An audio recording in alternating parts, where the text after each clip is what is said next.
think we just hold on for just a minute.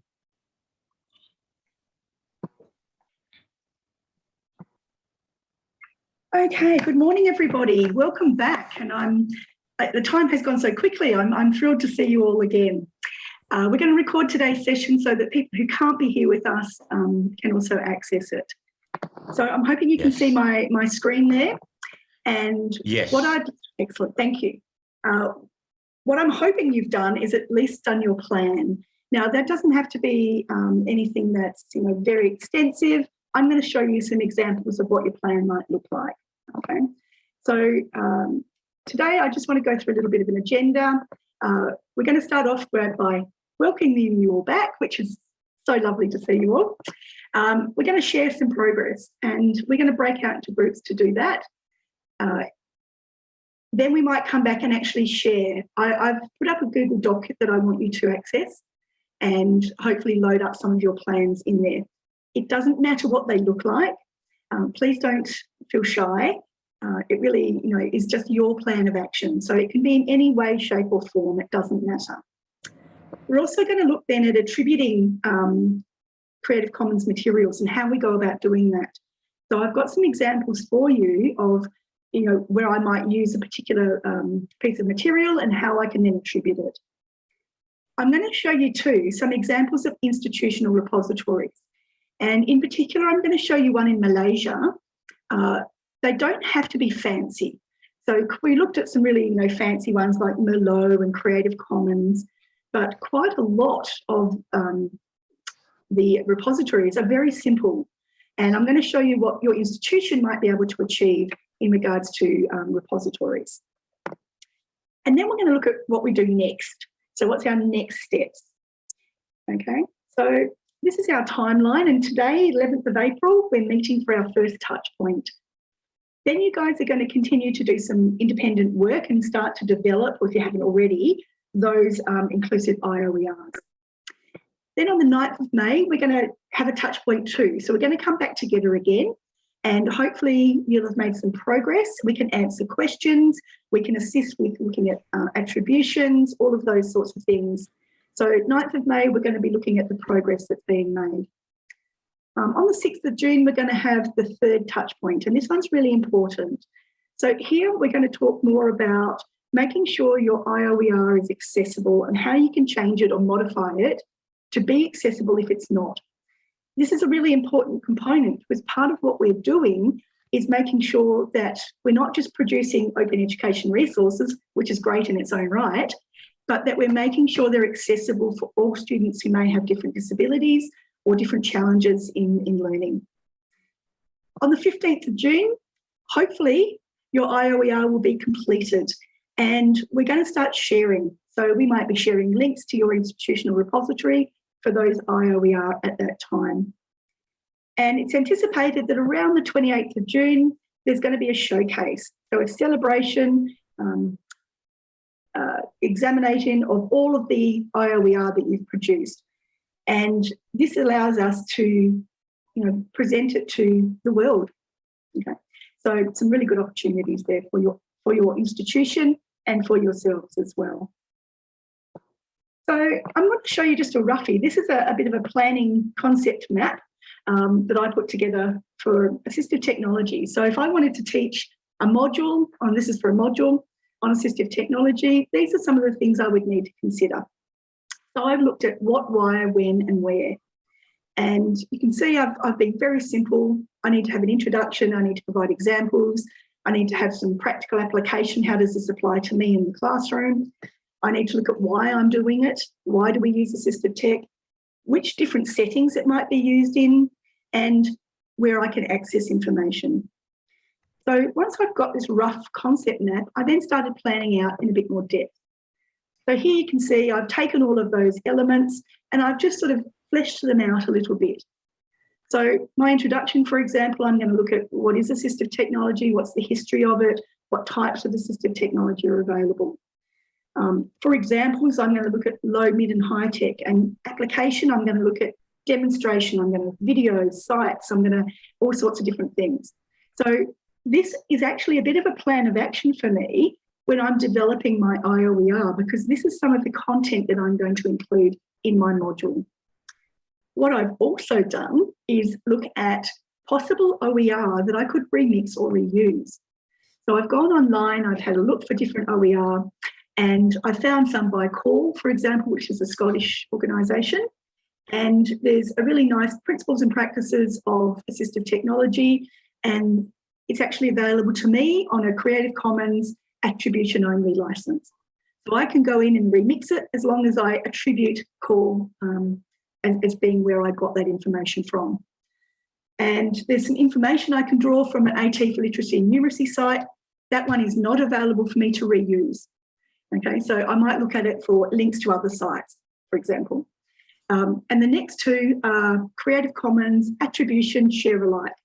So I can use that material, but I need to share it.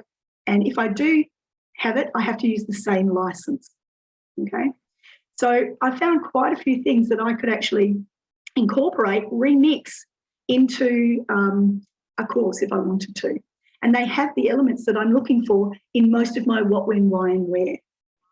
So I don't have to start from scratch. I can go in and remix some of these things. If I wanted to, I could do it from scratch. That's totally fine as well, as long as the materials I'm using are ones that I've constructed or that are freely available. Okay. So hopefully that's given you a bit of a background on the planning aspect. What I'd like us to do now, just for about 10 or 15 minutes, probably 15 minutes, is break out into our groups. Now, I know we probably haven't got all of our facilitators. Is that right, Dr. Chong? Yeah. So go on. Dr. Chong, you were going to say something?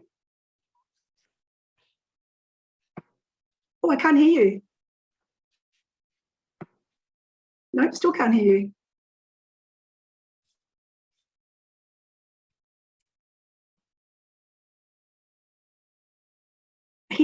Dr. Chong has put the groups in the chat. Dr. Chong is still muted. He is muted, but I think his audio is not working. Yeah, his audio is not working, so he's putting it in the chat. Groups 4 and 5 have no facilitator, so I'll be going into groups 4 and 5, okay? And I would like you to discuss the plans that you've put together, and if you need any assistance putting any further plans together, we will do that. And if you need any information or support for doing that. So we're going to go into our breakout rooms. We're going to go into 10 of them. Testing, testing. Oh, now you're on. Hear? Now you're on, yes. Okay. So just in case, is there any group that no faci, you can feel free to join group 8. Okay. So okay. Okay, well maybe we'll do that. So if you're normally in group 4 or group 5, can you please go into group 8? Okay, that would be great. So I'm going to open all the rooms now, and whatever group you're normally assigned to, please go into that room. If you find yourself by yourself, go into group 8. Okay, so I'll do that now. Okay, let's try that again. Now can you see it? Yes. Okay, so yes. These are the main elements that you need to consider when you're attributing Creative Commons materials, closed caption. So you can see here, you need to credit the person who's created it. You need to provide the title of the work, the original title, as well as any new title you might use.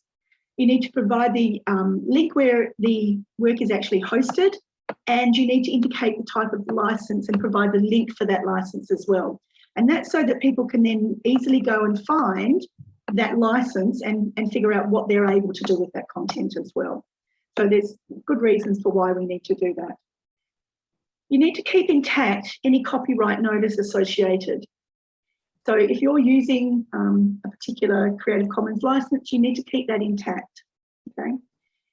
If you can't find any information, you don't have to include it, but you need to have a very good attempt at finding it. And they're talking about, you know, if you can't find the person that's created it, or if you can't find the title of it, for example. You don't need to include it if you can't find it, but you should have a very, very good look, okay? So that's what they're saying there. One other thing to consider too is that if you can't find a Creative Commons license or a copyright license of some type or a public open domain license, then I strongly suggest you assume it is copyrighted work and don't remix it, okay?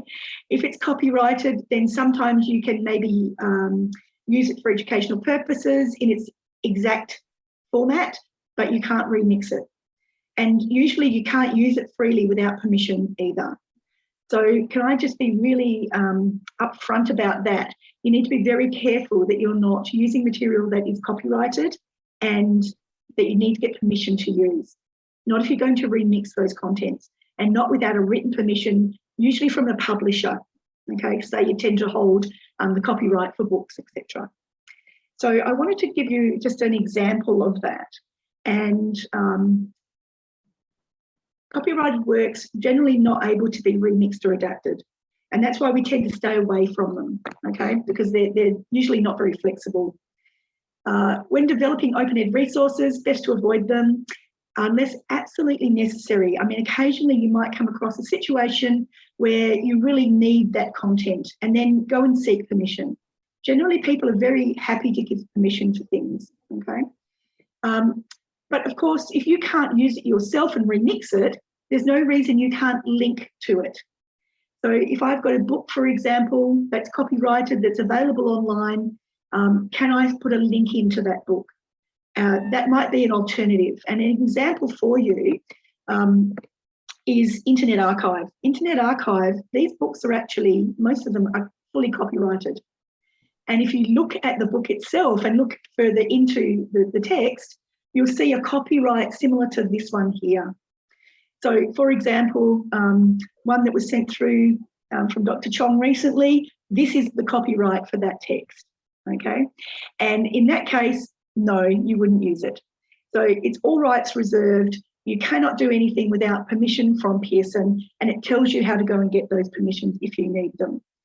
So please look for things like this. This is really important. If this is what you're looking at, you cannot remix that work, okay?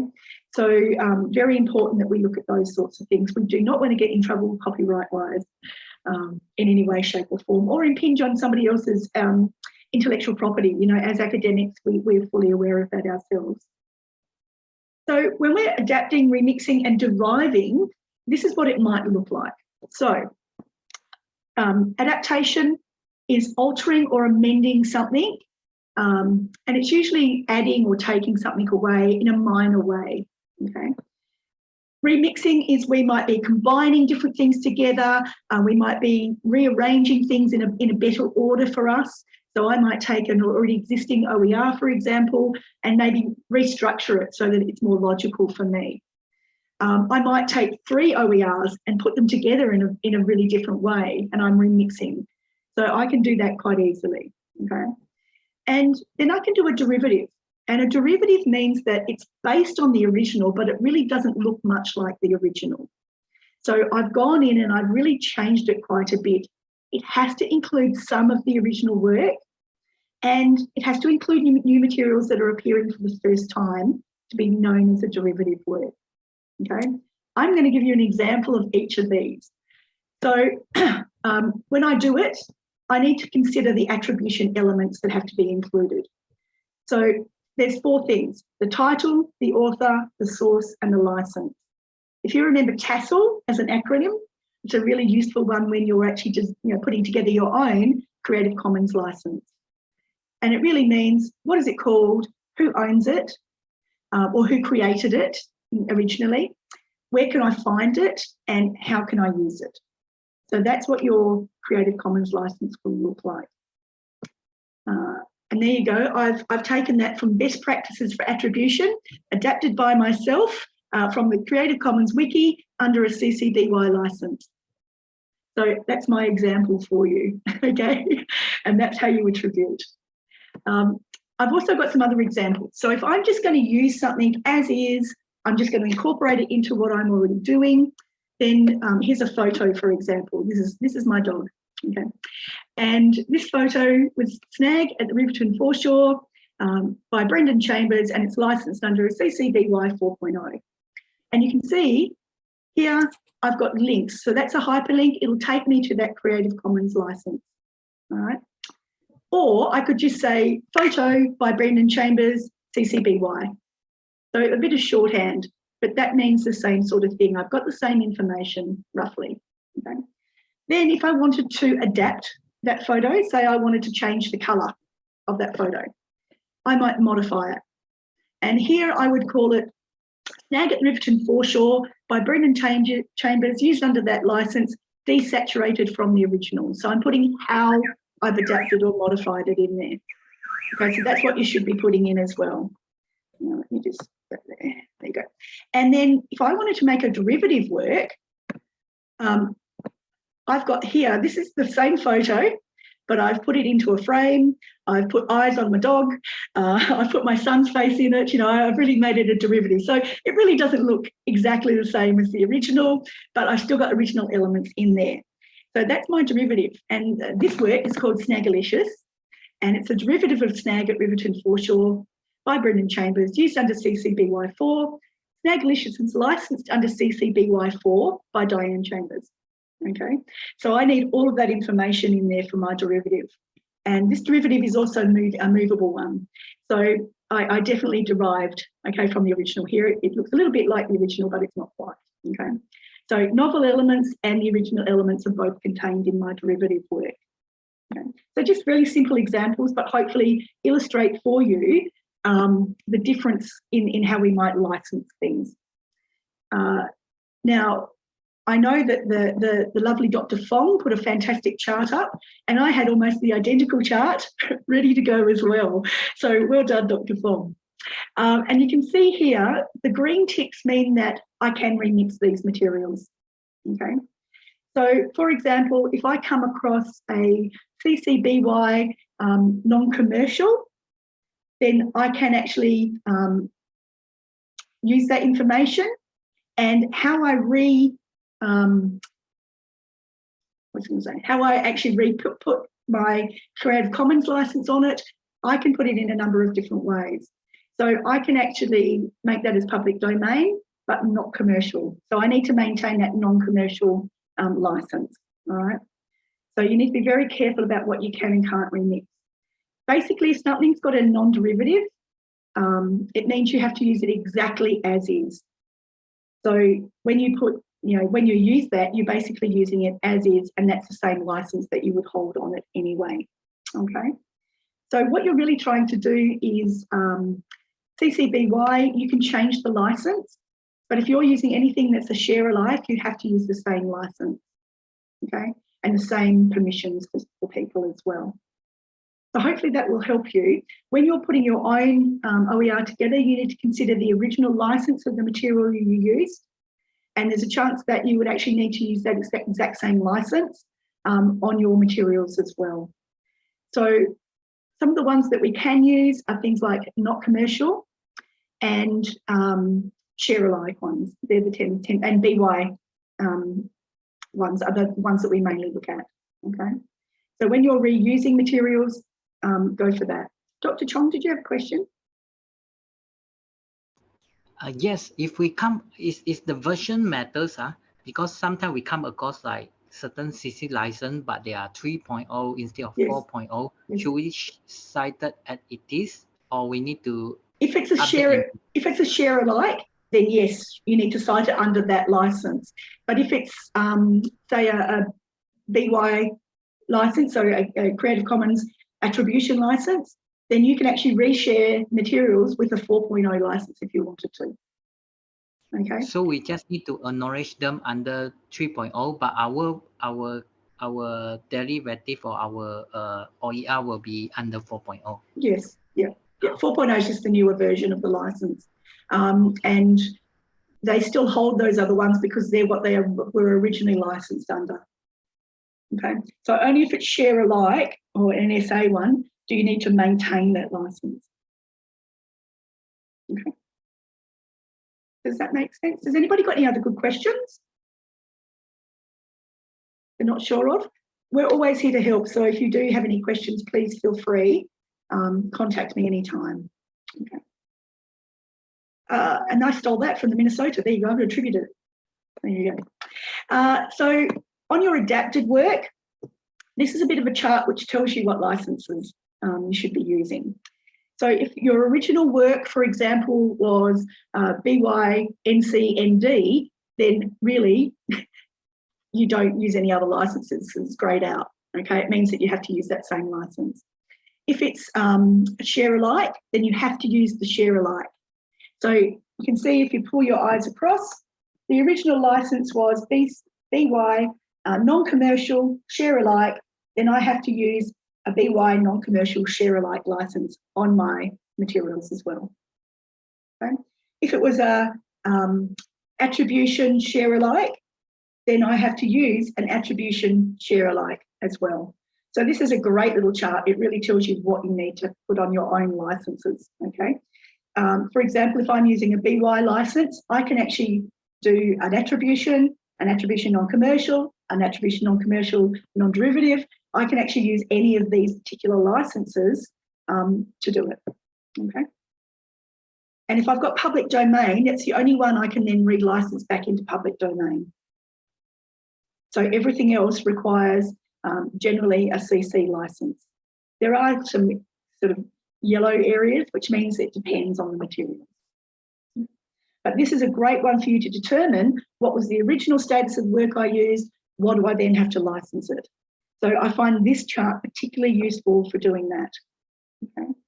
And it probably answered your question a bit too, Dr. John. Yeah. So definitely hold on to this one. And I've put these notes up onto your Google site, so you've got access to these at all times as well.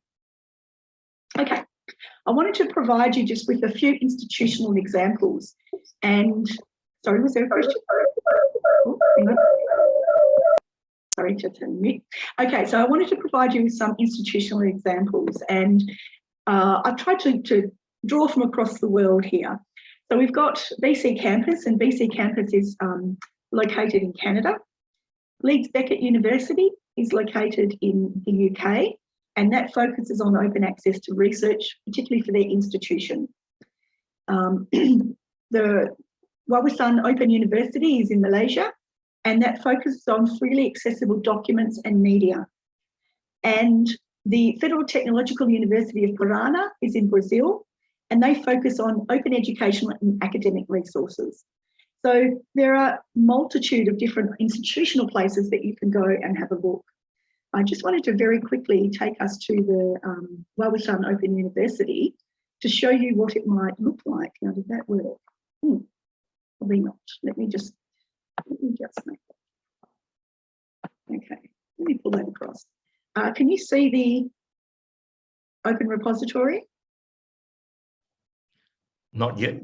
Okay, let me just change that. Stop sharing, and I'm going to do a new share. Okay, so this is what the Wawasan Open University repository looks like.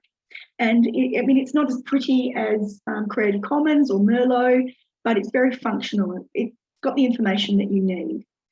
So here, for example, I can actually go and look at searching for whatever I'm looking for. It's got a really good OER Asia Hub brochure in there, and I can actually start to scroll through and have a look at different things that might be useful for me. It's got a bit about the repository, and then I can actually go and look at learning material. I can look at learning processes, and I can look at teaching processes as well. Okay, so I can change my language. I can look at it in a variety of different languages if I want to, and I might search for example, research. Okay, so I've searched for science, and I've brought up heaps of different results. So a microeconomics course guide, for example, an entrepreneurship development course guide, and all of these are open and available. So I could go in and actually use those if I wanted to. Now, obviously I would need to go and check what the particular code is and what the CC license is on all of these, okay? So I need to be very careful when I use them, but this is an open repository, and you would assume that they would be available to use, okay? if nothing else, as a reuse. Okay, but you may also be able to remix as well. Okay? So it doesn't have to be complicated. This is basically a tree diagram. So if you need to put something in place in your own institution. One thing that I would be suggesting you do is actually start touching base with your local institution, the one that you're working at, and talk about how you're going to be setting up a repository as well. Okay. If we've got some smaller institutions, there's a possibility too that maybe you want to join together and have a number of institutions, particularly if you're close to each other as well, or you do very similar work. Something like that might be very useful. So just something to consider, and think about when you're actually starting to develop your resources, just to make sure that you can put them into place. It's going to be very helpful. There's no point otherwise. Okay, so we need to make sure we're really supporting the sharing of these resources as well. Now, the other thing I wanted to show you, which is really cool, is a world map. If you're not sure of where to source open education resources, this OER world map has, I think, 6,608 different open education resources or repositories or individuals, okay? And you can click on any part of this map. It'll take you to that country or that area, and you can put it in as a list if you want. You can have a list of all of them. You can bring up anything you like. You can click on particular countries, and here you can see that it goes from 0, where it's white, means that there's no entries, up to 1,460 in the dark green. So the US, for example, and Brazil and India are very big providers of open education resources. So really interesting to go and have a play with this in your own time, and you may be able to find things that are very relevant to you. What I did was go and have a look at Malaysia in particular. So when you click on the country, it'll bring up that particular country. And you can go and find interesting places around Malaysia that have actually put up their own OERs as well. What we're hoping to do is see this map become greener and greener when you guys start to put up your own open education resources. So I've got a nice snapshot now, and I'm hoping to take another one when we finish, and hopefully that will be dark green all over the place, okay? So hopefully we can have our own open education resources and in there. So you can see some areas, that particularly around Georgetown, have more entries than others. And once again, you can go into this map and click on those, and it'll tell you what those resources are. Sometimes it's a person, and that person might have uploaded particular resources. And in fact, our own Dr. Fong is on this particular list. Good on you, Dr. Fong. Okay. So by the way, Dr. Diane, this OER map Malaysia is actually available until the end of this month. After this, it seems that it might be closed down. Oh, well, we've got to the end of the month, okay? Make it green. Okay, so access it before the end of the month. Yeah, so access it, go and have a look, and you can save the information from it. So it's very useful, okay? By the way, Dr. Hopefully Diane, they don't close it down. That would be awful. Oh, they are looking for anyone else who might want to host it. Okay. Yeah. All right. Okay, so if anybody's interested in hosting, that's another thing that would be very useful as well. So that's a shame, because it's an excellent resource. All right. So what I want to talk about now is just the next steps. We've looked at quite a few interesting things today, and I think you guys have shared really beautifully. But our next touch point is where we're going to sort of start saying, how are you going in regards to developing the resources? So you should have your plan of action, and how are you now enacting that plan? This might be that you've put together a test bank. It could be something like a module. It could be a graphic. And it doesn't have to be complete, but it does have to have been started, okay? So by the 9th of May, you've got a whole month, basically. We want you to start developing that resource, okay? So you've got some time to do so. Aim for a full outline of the iOER. So if you've just got a rough plan at the moment, maybe flesh out your outline so you know exactly what you're going to do, and what steps you're going to take next. Begin that development or remixing of the iOER, depending on what you're doing, or reuse considerations. and check the license before you're using content from another source. So just please remember that. Contact your facilitator or myself if you have any need for assistance. We're always very happy to help and can clarify any concerns you might have around that as well. Facilitators are doing a magnificent job. So thank you very much to the facilitators. Can't say enough how thankful we are that we've got you on board. Okay. So we know that questions are the pathway to learning. So are there any questions? Manira.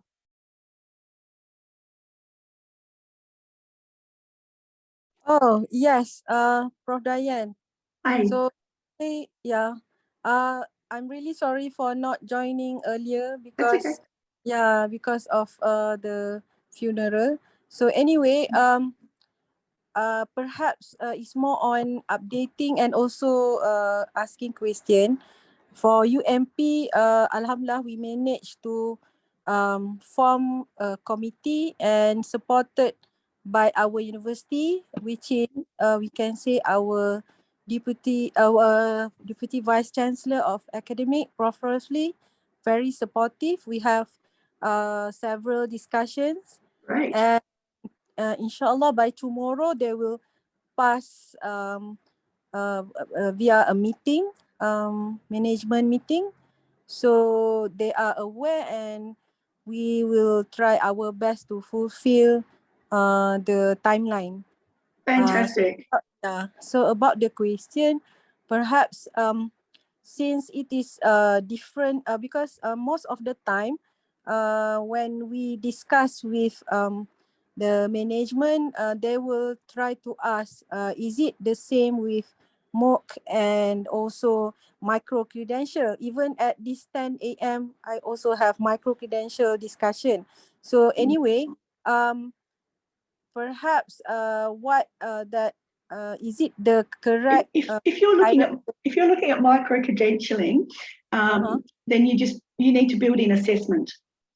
Okay, so is it correct if we share the understanding to the university that actually because they are offering something like this, when we say about remixing, they will say that how about converting the existing finished micro-credential course to something in line with what we are doing now. So that is the discussion that I'm having with the director of Ilmu, or that is the repository, right?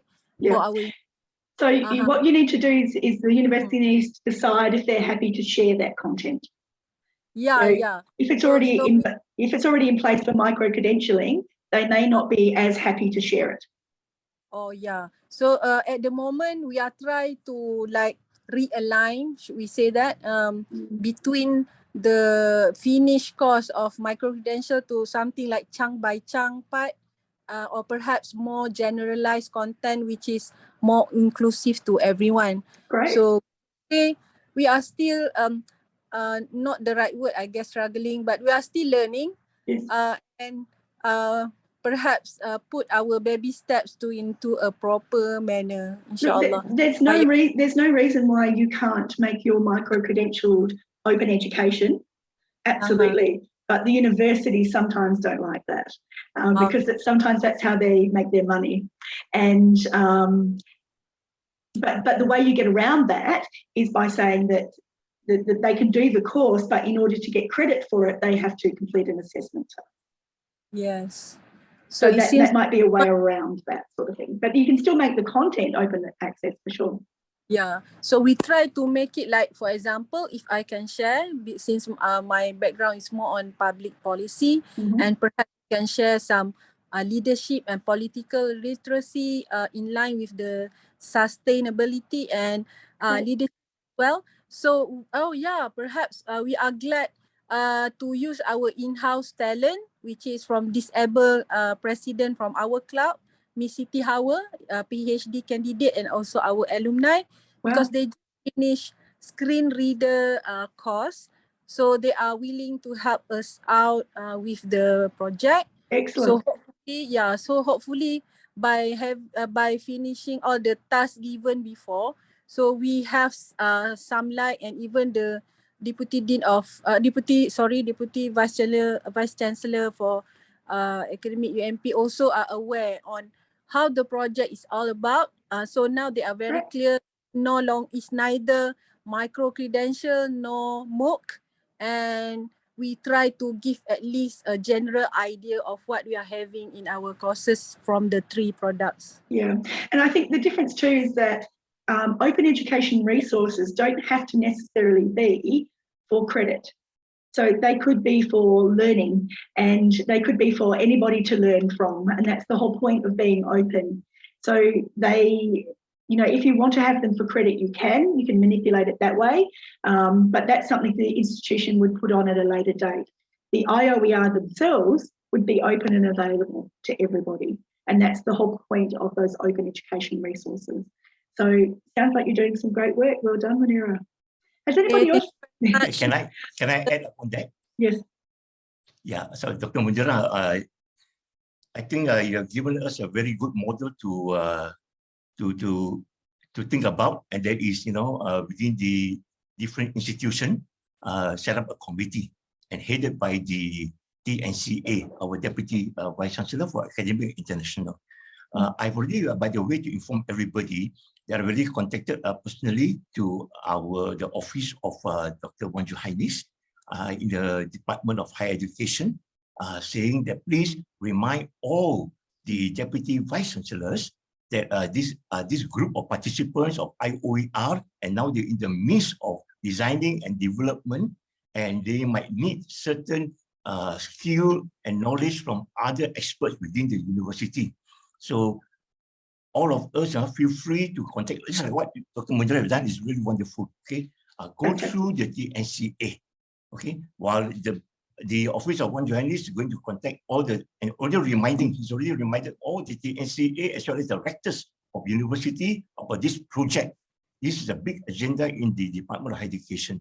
So we have all the support. All you need to do is just do what Dr. Munira has done. Okay, contact the TNCA, and you can reach out to any faculties and especially the e-learning unit to get all the support on how to build your website or how to build your ebook and all those things.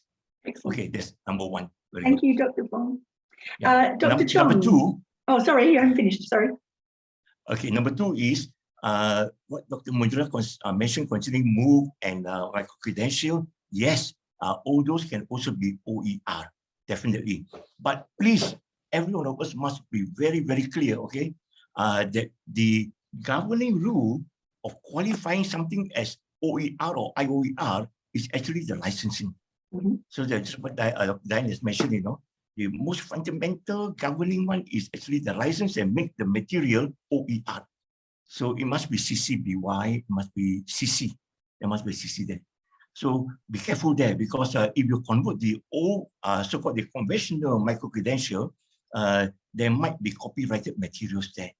So be very careful that it has got to be original or derived from Creative Commons content. Thank you. Thank you very much. Dr. Chong, you had a question or a comment? Yes, I want to ask, I think we will have these questions during the virtual help desk. A lot of them plan to, a lot of us plan to use the OER CC license materials without doing any derivative, but then just to improve their accessibility. For example, labels, their headings, the PDF file, and so on. Okay. Are those considered the derivative or reuse? No, that's considered an adaptation or modification. Oh, modification. Okay. Thank you. So you know that middle one I showed? So where I took the color out of the picture? If you're changing things around or moving things, restructuring it, then that's a remix or an adaptation. So you're adapting or remixing. Thank you. Okay. Are there any other questions that we have? Comments? I'm very impressed by your progress, so well done, everyone. If there's no other questions or comments, we might finish up there. And lovely to see you all again. hopefully I'll see you on the 9th, and by then we've made some excellent progress towards development of our iOER. Thank you, everybody. Have a lovely day. Thank you, Dr. Daya, and thank you, everybody. Yes. And good luck, Ramadan as well. So. Yes. Thank you. Thank you, Bye, everyone. everyone. Bye. Thank you, everyone. Yeah, thank you. Bye, everyone.